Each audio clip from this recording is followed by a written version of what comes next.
नारायणं नमस्कृत्य नरं चैव नरोत्तमं देवीं सरस्वतीं व्यासं ततो जयमुदीरयेत् नष्टप्रायेषु अभद्रेषु नित्यं भागवतसेव्या भगवती उत्तमश्लोके भक्ति भवति नैष्टिके कृष्णाय वासुदेवाय देवकी नंदनाय च नन्दगोपकुमाराय गोविन्दाय नमो नमः। मूकं करोति वाचालं पङ्गुलङ्घ्यते गिरिं यत्कृपातमहं वन्दे परमानन्दं माधवम्। श्रीमद्भागवत महापुराण पंचम स्कंद अध्याय 2 श्री अग्निध्र चरित्र। सुखदेव जी कहते हैं, पिता प्रियव्रत के इस प्रकार तपस्या में संलग्न हो जाने पर राजा अग्निध्र उनकी आज्ञा का अनुसरण करते हुए जम्बूद्वीप की प्रजा का धर्मानुसार पुत्रव्रत पालन करने लगे। एक बार वे पितृलोक की कामना से सत्य पुत्र प्राप्ति के लिए पूजा की सब सामग्री जुटाकर सुर सुंदरियों के क्रीड़ा स्थल मंदराचल की एक घाटी में गए और तपस्या में तत्पर होकर एकाग्र चित्त से प्रजापतियों के पति श्री ब्रह्मा जी की आराधना करने लगे। आदिदेव भगवान ब्रह्मा जी ने उनकी अभिलाषा जान ली, अतः अपनी सभा की गायिका पूर्वचित नाम की अप्सरा को उनके पास भेज दिया। अग्निध्र जी के आश्रम के पास अति रमणीय उपवन था। वह अप्सरा उसी में विचरने लगी। उस उपवन में तरह तरह के सागन तरुवरों की शाखाओं पर स्वर्णलताएं फैली हुई थी। उन पर बैठे हुए मयूर आदि कई प्रकार के स्थलचारी पक्षियों के जोड़े सुमधुर बोली बोल रहे थे। उनकी सठ आदि स्वरयुक्त ध्वनि सुनकर सचेत हुए जल कुंकुट कर्णव एवं कलहंस आदि जल पक्षी की भांति भांति से कूजने लगते थे। इससे वहाँ के कमल वन से सुशोभित निर्मल सरोवर गूंजने लगते थे। पूर्व चित्त की विलासपूर्ण सुललित गतिविधि और पाद विन्यास की शैली से पद पद पर उनके चरण निपुणों की झनकार हो उठती थी। उसकी मनोहर ध्वनि सुनकर राजकुमार अग्निध्र ने समाधि योग द्वारा मुदे हुए अपने कमल कली के सुंदर नेत्रों को कुछ कुछ खोलकर देखा तो पास उन्हें वह अप्सरा दिखाई दी। वह भ्रमरी के समान एक फूल के पास जाकर उससे सुनती थी और देवता और मनुष्य के मन और नयनों को आह्लादित करने वाली अपनी विलासपूर्ण गति, कीड़ चापल लज्जा और विनय युक्त चितवन, सुमधुर वाणी, मनोहर अंग वयों से पुरुषों के हृदय में कामदेव के प्रवेश के लिए द्वार सा बना देती थी। जब वह हंस हंसकर बोलने लगती तब ऐसा प्रतीत होता मानो उसके मुँह से अमृत में मादक मधुर झर रहा है। उसके निश्वास के गंध से मंद होकर भौरे उसके मुख कमल को घेर लेते। तब वह उनसे बचने के लिए जल्दी जल्दी पैर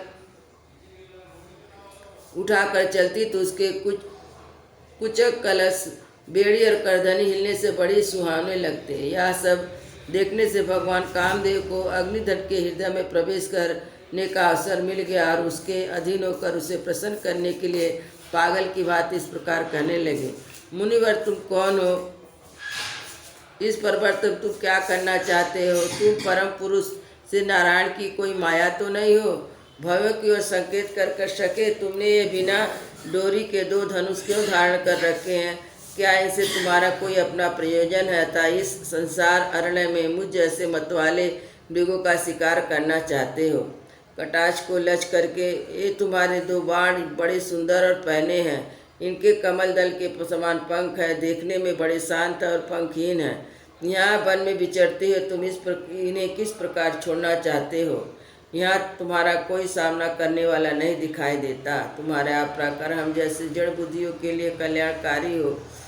भगवान तुम्हारे चारों ओर जो शिष्यगण अध्ययन कर रहे तो निरंतर रहस्य साम गान गाते करते हुए मानो भगवान की स्तुति कर रहे हो। ऋषिगण जैसे वेद की शाखाओं का अनुसरण करते हैं उसी प्रकार ये सब तुम्हारी चोटी से झड़े हुए पुष्पों का सेवन कर रहे हैं।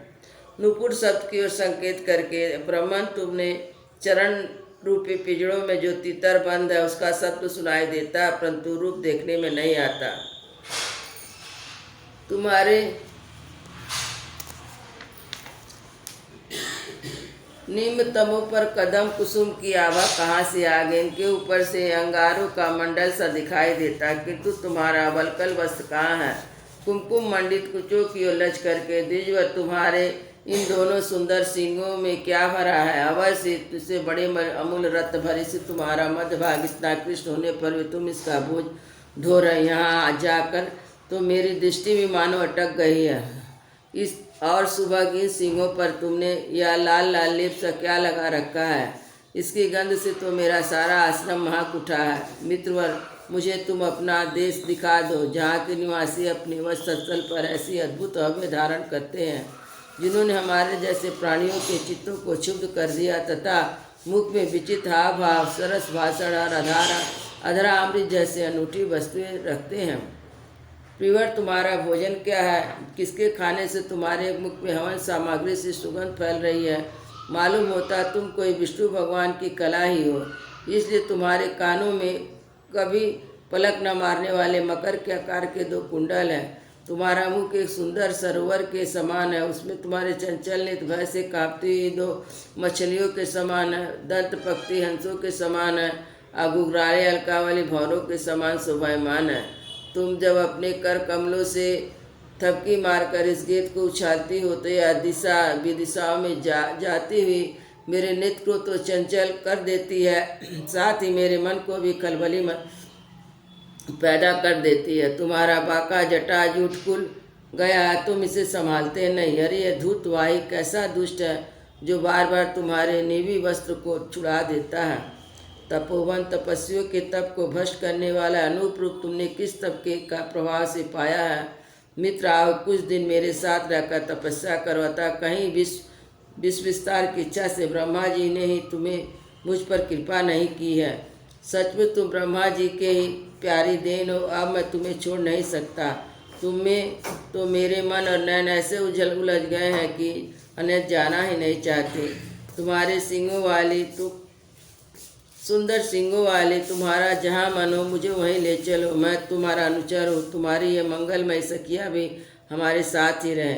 सुखदेव जी कहते, राजा अग्निधन देवताओं के समान बुद्धिमान और स्त्रियों को प्रसन्न करने में बड़े कुशल थे। उन्होंने इस प्रकार की रति चातुर्मयी मीठी मीठी बातों से उन अप्सराओं को प्रसन्न कर लिया। वीर समाज में अग्निधन बुद्धि, शील, रूप, अवस्था, लक्ष्मी और उदारता में आकर्षित होकर उन जम्बूद्वीपति के साथ कई हजार वर्षों तक पृथ्वी और स्वर्ग को भोगती रही। तदंतर निपर अग्निधन ने उसके गर्भ से नाभि, किम पुरुष, हरिवर्ष, शिलावृत, रम्य, हिरण्मय, कुरु, भद्रास, केतुमाल नाम के 9 पुत्र उत्पन्न किए। इस प्रकार 9 वर्ष में प्रतिवर्ष एक के क्रम से 9 पुत्र उत्पन्न कर पूर्वोचित ने राजभवन में छोड़कर फिर ब्रह्मा जी की सेवा में उपस्थित हो गई। ये अग्निधन के पुत्र माता के अनुग्रह से स्वभाव से सुडोल और सबसे सबल शरीर वाले थे।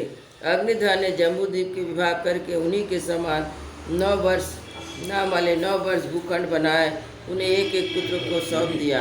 तब से सब अपने अपने वर्ष का राज भोगने लगे। महाराज अग्निधन दिन दिन भोगों को भोगते रहने पर भी उनसे अतृप्त रहे।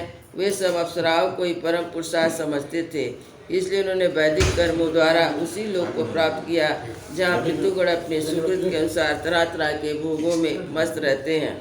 पिता के परलोक सिधारने पर नाभि आदि 9 भाइयों ने मेरु देवी, प्रतिरूपा, उग्रदंष्टि, लता, रम्या, श्यामा, नारी, भद्रा, देवती नाम की 9 कन्याओं से विवाह किया।